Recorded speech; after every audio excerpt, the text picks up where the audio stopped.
দেখি এখানে কি খাওয়া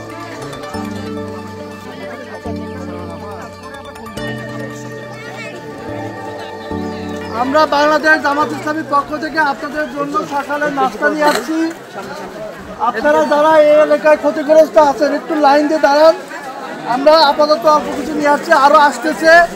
আমরা সবাইকে খাবার দেওয়ার ব্যবস্থা করবো ইনশাল্লাহ। একটু লাইন দিয়ে সবাই দেখতে দাঁড়ান।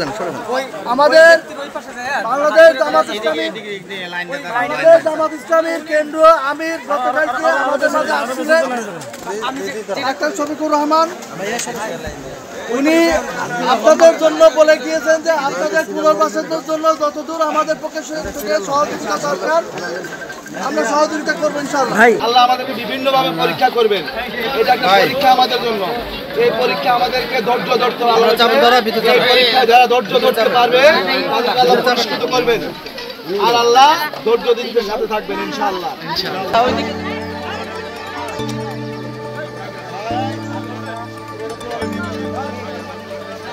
ছবি নাও